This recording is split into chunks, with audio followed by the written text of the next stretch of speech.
You see, it's strange, because at one period when they're asking me, I was saying, no, never, what the hell, go back, no, not me. And then there came to a period when I thought, well, why not, if we felt like making a record or doing something. Everybody always envisages the stage show. To me, if we worked together, at studio again, you know.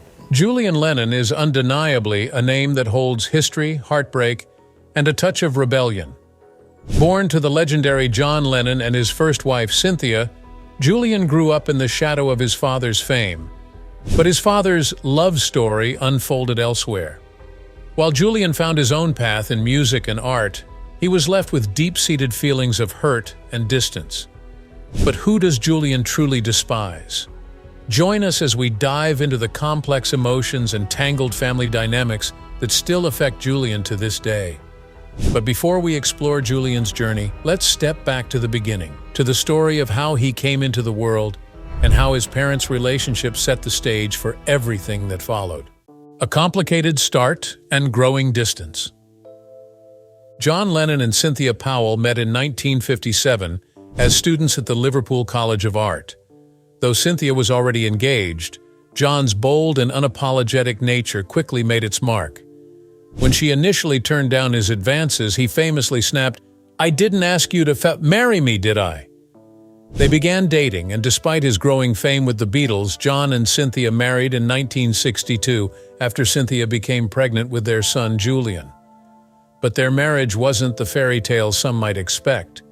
John faced challenges in managing his emotions, which sometimes affected his relationship with Cynthia. Reflecting on those times, John later admitted to being violent, saying in a candid 1980 interview with Playboy, "I used to be cruel to my woman, and physically. Any woman. I was a hitter." This awareness didn't come until he was older and had met Yoko Ono, a relationship he said challenged him to question his views about women. Still, during his early days with Cynthia, John's jealousy often turned to aggression, creating tension and fear in their marriage. At the peak of Beatlemania, John and Cynthia were advised to keep their marriage a secret. The Beatles' managers feared it might damage his image and alienate fans, so while John's fame skyrocketed, Cynthia was often left in the shadows. As the Beatles evolved, so did John's personal life. Around this time, he was introduced to LSD, a drug that Cynthia believed changed him deeply. She felt he became more distant, lost in a different world. Adding to the strain, John had begun seeing Yoko Ono, an avant-garde artist he first met in 1966 at a London art gallery. This meeting would eventually mark a turning point in his life, and a devastating blow for Cynthia. The final blow, Yoko in a bathrobe. By 1968, Cynthia's suspicions grew stronger as Yoko started making frequent calls and visits to their home. When she confronted John, he brushed it off, saying Yoko was only trying to raise money for her avant-garde bulls. But while Cynthia was away on holiday in May 1968, things took a dramatic turn.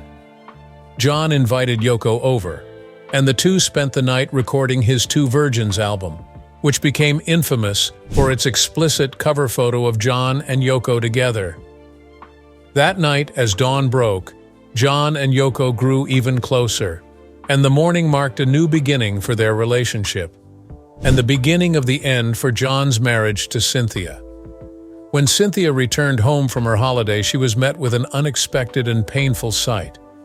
Yoko was in her house, wearing Cynthia's bathrobe and sipping tea with John as if it were the most ordinary thing. John's reaction was just as startling. He simply looked up and said, "Oh, hi." Shocked and hurt, Cynthia left the house to stay with friends. The incident left her reeling, but the real heartbreak would come soon after. Adding to the chaos, Alexis Martis, known as Magic Alex, a friend of the Beatles and an engineer, claimed to have spent the night with Cynthia after she walked out on John and Yoko that evening. Weeks later, Martis added fuel to the fire by telling Cynthia that John wanted a divorce and planned to seek custody of Julian on the grounds of her supposed infidelity. Although John initially made these claims, he eventually agreed to let Cynthia file for divorce on the same grounds, resulting in an out-of-court settlement where he provided her with £100,000, a modest annual payment, and custody of Julian. a final goodbye, and John's new beginning. The end of John and Cynthia's marriage symbolized not just personal heartbreak, but a new chapter in both their lives.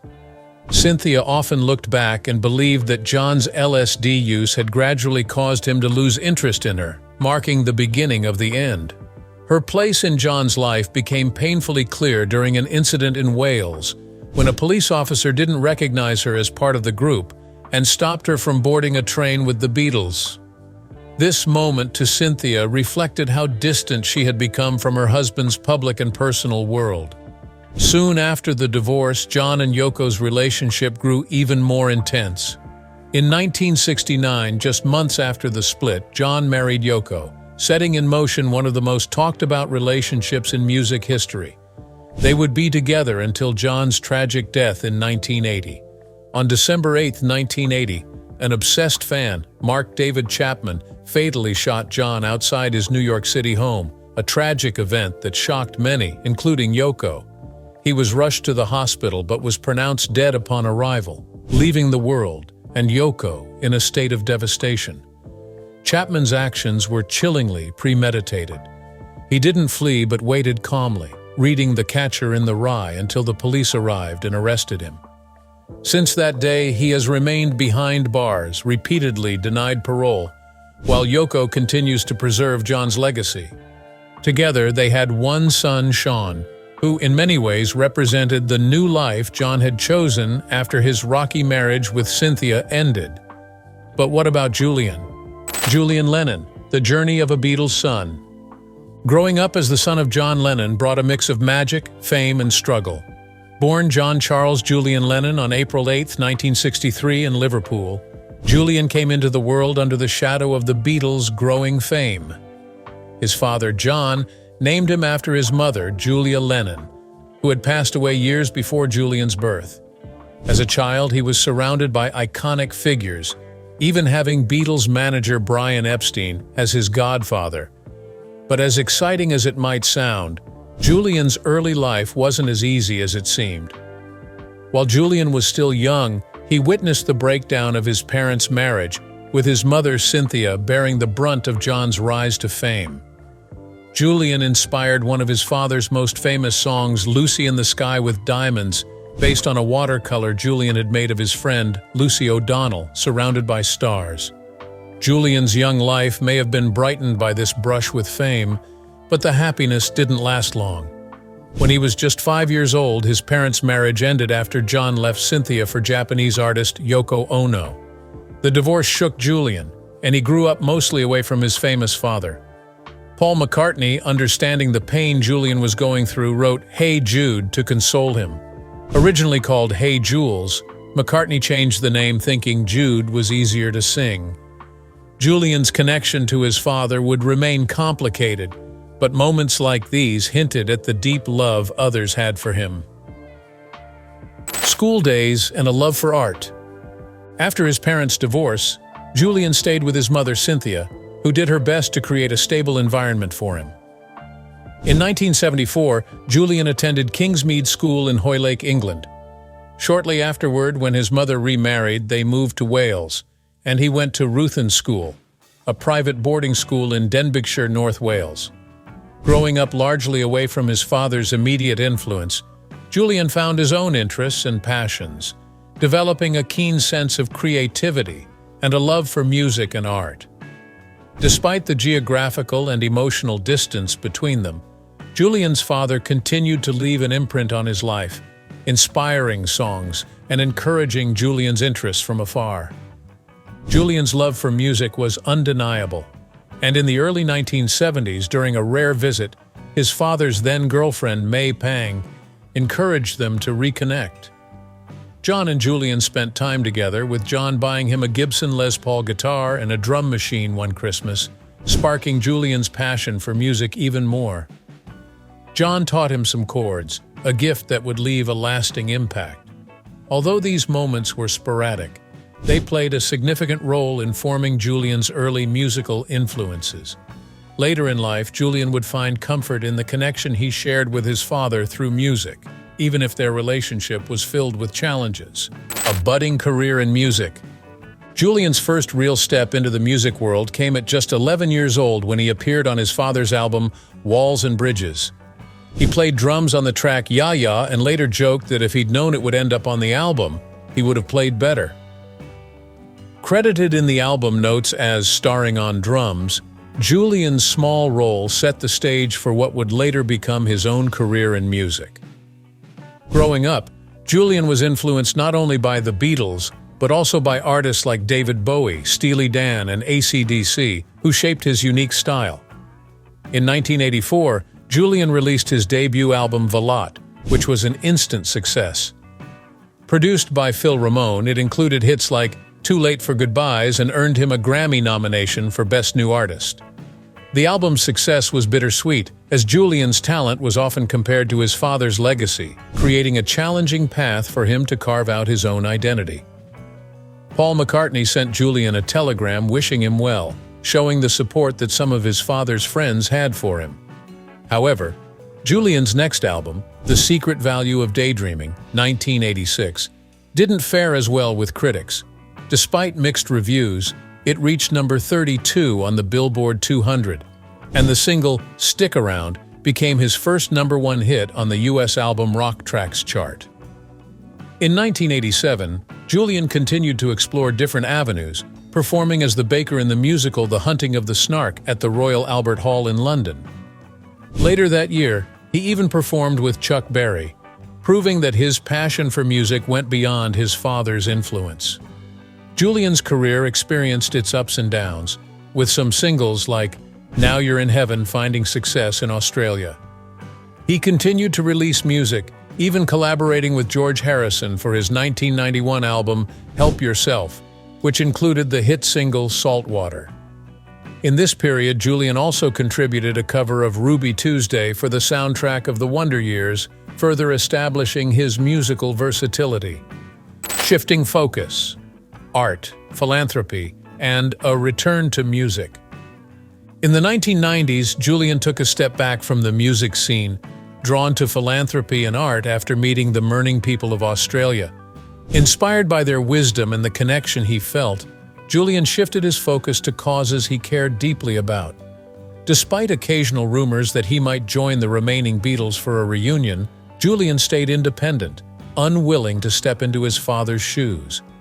Even when the Beatles anthology series was released in 1995, the surviving members clarified that they had no plans to involve Julian in a reunion, with Paul McCartney explaining, "Why would we want to subject him to all of this?" Speaking of which, in 1998, Julian released Photograph Smile, which marked a thoughtful return to music. Released on his own label, the album received positive reviews, with music critic Stephen Thomas Erlewine praising it as well-crafted and melodic. He added that it was the kind of music that would receive greater praise if it weren't made by the son of a Beatle. Julian continued to explore new paths, even recording a version of When I'm 64 for an Allstate insurance commercial in 2002. In 2009, he revisited Lucy in the Sky with Diamonds in a special way by releasing a tribute song called Lucy. Inspired by Lucy Vaughton, née O'Donnell, the childhood friend who had inspired the original song, Julian honored her memory with this song, donating 50% of the proceeds to lupus research. He also continued to work on internet-based projects, showing that his creativity went beyond traditional music. Julian's journey came full circle in 2011 with the release of Everything Changes, an album that was later documented in Through the Picture Window, a film that followed his creative process and included insights from music icons like Steven Tyler and Bono. The documentary also became an app, showcasing how Julian's artistic vision and modern technology could blend seamlessly. In 2022, he released Jude, an album title that holds personal significance. Named after the song Hey Jude, which was written by Paul McCartney to comfort Julian during his parents' divorce, Jude symbolized Julian's journey of self-acceptance. The album's themes focused on struggles both internal and global, addressing issues he had dealt with over 3 decades of songwriting. Reflecting on the title, Julian said, "Calling it Jude was very coming of age for me, very much facing up to who I am. In 2024, Julian revisited his earlier work, releasing a remixed version of I Should Have Known with Spike Stent. Speaking about it, Julian shared, "The song was always a favorite of mine. I wanted to breathe life into the world again." This release marked another chapter in his creative journey, showing that Julian Lennon's artistry, though forever connected to his father's legacy, continues to evolve in his own way. Now that was Julian's career and all he achieved in music. But what about his relationship with his father, John Lennon, and stepmother, Yoko Ono? Julian Lennon's complicated bond with his father. For Julian, growing up as the son of a music icon wasn't easy. John Lennon was a public figure who preached peace and love to the world, but that message didn't always come home to his son. Theirs was a relationship marked by absence, anger, and a search for connection, all while Julian tried to find his own identity. You see, Julian's relationship with his father was complex, and he never shied away from talking about it. When John was killed in 1980, Julian felt a mix of emotions: sorrow, anger, and resentment. Years later, he expressed his frustration, saying, "I've never really wanted to know the truth about how Dad was with me. There was some very negative stuff talked about me, like when he said I'd come out of a whiskey bottle on a Saturday night. Stuff like that. You think, where's the love in that?" Julian also looked up to Paul McCartney, often spending time with him more than with his own father. Reflecting on those years, Julian shared, "Paul and I used to hang about quite a bit, more than Dad and I did. We had a great friendship going, and there seemed to be far more pictures of me and Paul playing together than of me and my dad." This conflict wasn't just about time or attention. For Julian, John's public image as a champion of peace and love felt like hypocrisy. He once told the Daily Telegraph, "I have to say that from my point of view, I felt he was a hypocrite. Dad could talk about peace and love out loud to the world, but he could never show it to the people who supposedly meant the most to him, his wife and son." This wasn't easy to reconcile, and it stayed with Julian for years. He later admitted, "Mom was more about love than Dad. He sang about it, he spoke about it, but he never really gave it, at least not to me as his son." Julian recognized that darker side within himself too, explaining, "The darker side definitely comes from Dad. Whenever I get too aggressive, which comes from Dad's side, I try to calm myself down, be more positive." While John was largely absent from Julian's life after his divorce from Cynthia, there were some brief moments of reconnection. In the mid-1970s, John's then-girlfriend, May Pang, encouraged him to spend more time with Julian. These years marked a rare period when father and son actually bonded. Julian recalled, "Dad and I got on a great deal better then. We had a lot of fun, laughed a lot, and had a great time in general when he was with May Pang." For Julian, these memories with his father were some of the happiest he could recall. They were filled with laughter and warmth that he rarely experienced before. But this good period wouldn't last, and soon John returned to Yoko, leaving Julian with only memories of those fleeting happy times. Forgiveness and moving forward. In 2009, Julian reflected on his past feelings toward his father, sharing his journey toward forgiveness. He revealed that holding on to anger and resentment had created a constant cloud over his life. But creating music, especially songs like Lucy, provided an outlet for healing.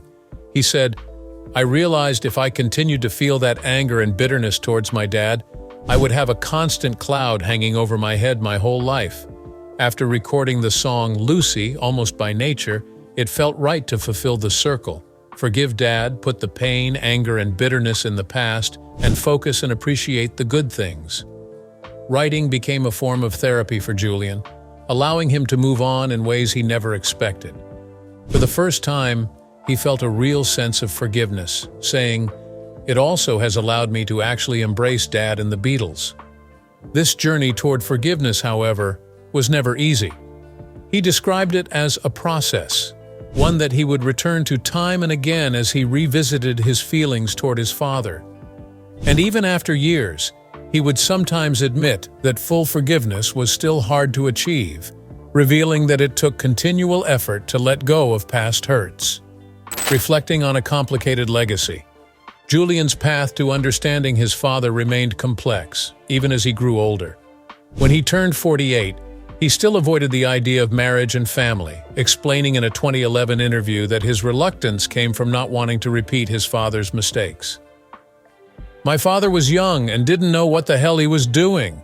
That's the reason I haven't had children yet. I didn't want to do the same thing. No, I'm not ready. I want to know who I am first." This self-reflection showed how deeply his father's actions influenced him, leading him to question his own readiness to create a family. In later years, Julian watched the Beatles' Get Back documentary, which brought back memories of his father in a different light. Watching John's youthful spirit and sense of humor, Julian found himself reconnecting with the man he remembered from childhood. "I remembered him as a kid. Goofy, funny, sarcastic, charming," he said. "I fell in love with him again because that was the guy I remember before it all went pear-shaped." Julian's relationship with Paul McCartney and the iconic song Hey Jude has also been a constant reminder of his father's legacy.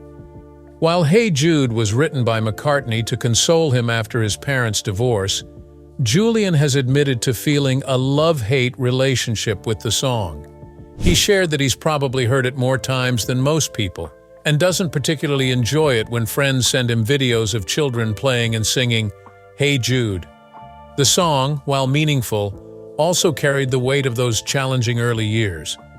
Despite this, he continues to cherish the song's sentiment and its connection to McCartney's kindness during a difficult time. Julian once shared that he'd considered writing a memoir about his life and might explore these deep, unresolved emotions in detail. With a childhood marked by a famous father who often struggled to show him love, Julian's story remains complex. In 2020, he told The Observer, "I strive for forgiveness and understanding in that area of my life, for the difficult times he put my mom and me through. But our relationship was getting better before he died. He was in a happier place. He wanted to reconnect, not just with me, but with the rest of his family. He never got a chance to do so. Even now, almost 40 years after he died, I hold my father's memory dear." For Julian Lennon, coming to terms with his father's legacy has been a journey filled with love, pain, and a desire for closure. Even today, the impact of John Lennon's life and choices still lingers, shaping Julian's own path as he continues to honor and reconcile with his father's memory. But Julian's journey with his father's legacy didn't end with just memories of John. Another significant relationship in his life brought its own set of challenges: his connection with his stepmother, Yoko Ono. Julian Lennon and Yoko Ono, a relationship defined by legacy and loss. In September 2010, Julian Lennon found himself at a unique family gathering, the opening of his photography show, Timeless, the photography of Julian Lennon. On this evening, he was surrounded by people who had each played significant roles in his father's life. There was his mother, Cynthia Lennon, his half-brother Sean, his stepmother, Yoko Ono, and even May Pang, the woman John had dated for a brief time. For the first time, these 5 people, each deeply connected to John Lennon, were in the same room. Remarkably, this reunion wasn't filled with tension, but with smiles, laughter, and even a few embraces. At the event, Julian spoke about how photography became his personal escape, a creative space that felt free from the weight of his father's shadow. "My dad wasn't really a photographer," he shared with Rolling Stone, adding that it allowed him to breathe a little more. It was a new world, one that didn't carry the expectation of following in John Lennon's footsteps. This gathering marked a shift, a moment where past grudges seemed to ease, at least for the evening. Julian Lennon's relationship with his father, John, was marked by hurt and distance, and at times even cruelty. As a child, Julian once heard his father make a bitter comparison between himself and his half-brother Sean. John reportedly told him, "Sean was the product of love. You were the product of a whiskey bottle." This stinging remark, shared by Julian years later, revealed the pain he'd carried from feeling less valued than his younger brother. While it's true Yoko Ono didn't cause John's unkind words, she was a reminder of the family split. She was the woman John had chosen over Julian's mother, Cynthia. Later in life, Julian described himself as a mother's boy, fully aware that his bond with his mother may have complicated his relationship with Yoko. Yoko, for her part, once explained this divide, saying, "Of course, if he's too friendly with me, then I think that it hurts his other relatives." Still, many believe Yoko could have done more to encourage John to take a stronger role in Julian's life. And Julian, with this lasting hurt, never found an easy path toward closeness with Yoko. Despite these tensions, John had once expressed his desire to improve his relationship with Julian, as he shared in an interview with All We Are Saying. Yet John's life was cut short in 1980, and any chance of mending their relationship was lost. For Julian, this loss was layered with regret, as he never had the chance to fully reconcile with his father, money, and moving on. After John Lennon's death, his estate revealed another layer of the complex family dynamics. His will left everything, an estate worth about £220 million to Yoko Ono. Julian received nothing directly, and this decision only deepened the division between Yoko and him. Over the years, the estate earned millions in royalties, which Yoko controlled. Hurt and excluded, Julian took legal action, and after a 16-year legal battle, he finally received a settlement rumored to be around £20 million in the mid-1990s. However, the settlement didn't immediately heal old wounds. Julian spent years working through feelings of resentment, especially when it came to Yoko. The legal battle, though, wasn't just about money. It was about Julian standing up for himself and seeking the acknowledgement he felt he never received during his father's life. His journey to peace came gradually, often encouraged by his love for his half-brother Sean. Speaking to an interviewer, Julian shared, "I think the key point to all this, for me at least, has been Sean. If I hurt Sean's mother, then I hurt Sean. It's a roundabout way of thinking about things, but because I love Sean so much, I just don't want to hurt him." This realization allowed him to put the past behind him, finding a way to let go for Sean's sake. Today, Julian's relationship with Yoko Ono is a reflection of his bond with his half-brother. And while some wounds may never fully heal, Julian's love for Sean has brought him a sense of peace, even with Yoko. His journey with her continues to be shaped by memories, healing, and the unique family legacy they share. In what ways do you think Julian's complicated relationship with his father shaped his journey toward peace and healing with Yoko? Share your thoughts in the comments below, and don't forget to like, subscribe, and hit the notification bell for more fascinating stories.